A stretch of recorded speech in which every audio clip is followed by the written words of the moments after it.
안녕하세요 여러분, 강지연입니다.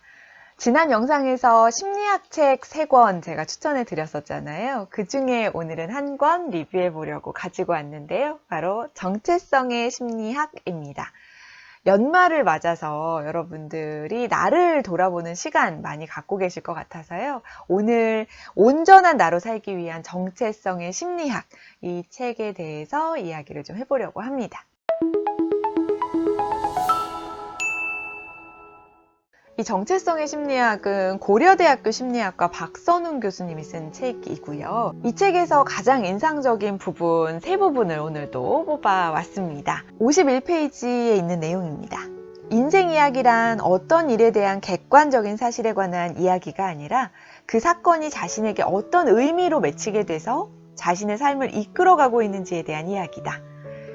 이 부분을 보면서 현재 내가 되기까지 여기에 이르게 된 결정적인 경험을 적어보는 방법으로 이 정체성을 연구한다고 하거든요.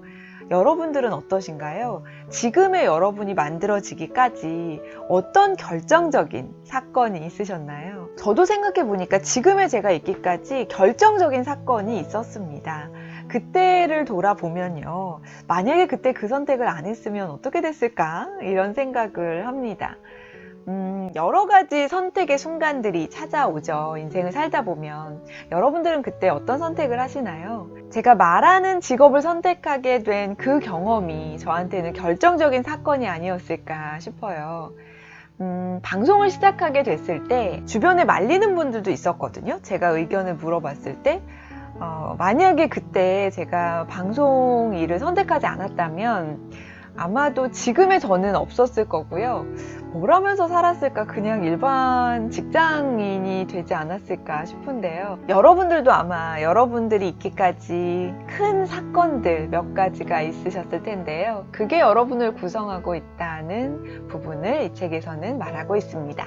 두 번째 부분은요, 100페이지에 나온 내용입니다. 삶이란 태어나면서 죽을 때까지 끊임없이 내리는 결정의 연속이라는 것이다.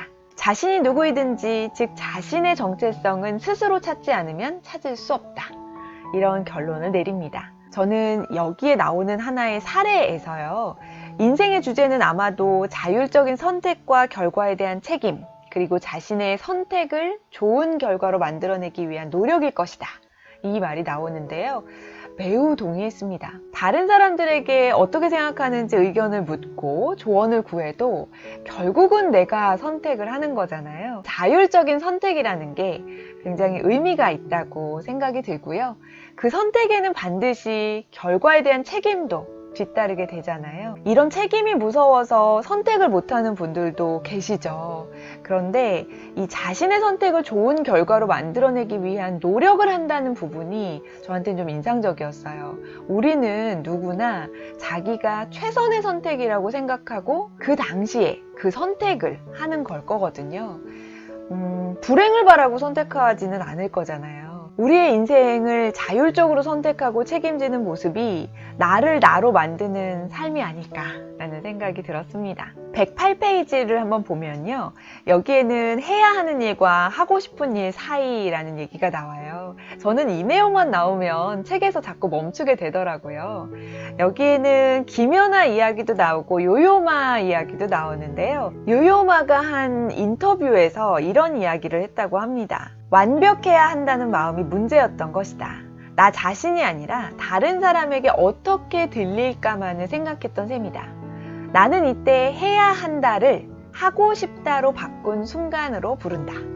이런 말이 나옵니다. 그런데요, 이 마지막 이 문장은 김연아의 자서전에도 똑같은 말이 등장한다고 해요.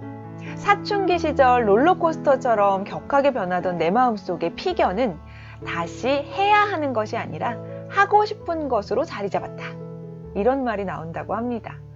첼로든 피겨스케이팅이든 페미니즘이든 하나의 주제에 매진하기 위해서는 이런 식의 내면화 과정을 거칠 수밖에 없다라고 표현하고 있습니다. 우리가 늘 이 사이에서 고민을 하는데요. 이 두 스타는 해야 한다를 하고 싶다로 바꾼 사람들입니다. 저도 늘 이거 해야 되는데 저거 해야 되는데 해야 한다는 거 굉장히 많거든요.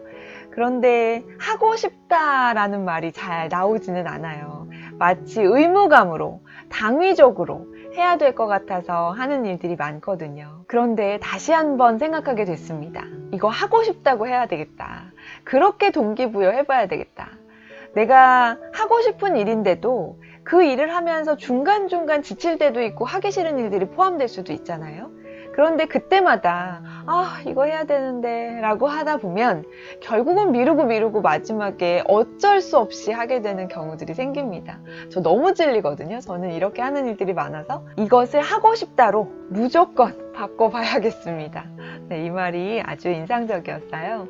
이 책에서는요, 삶은 하나의 명사로 규정될 수 없다라고 표현도 했고요.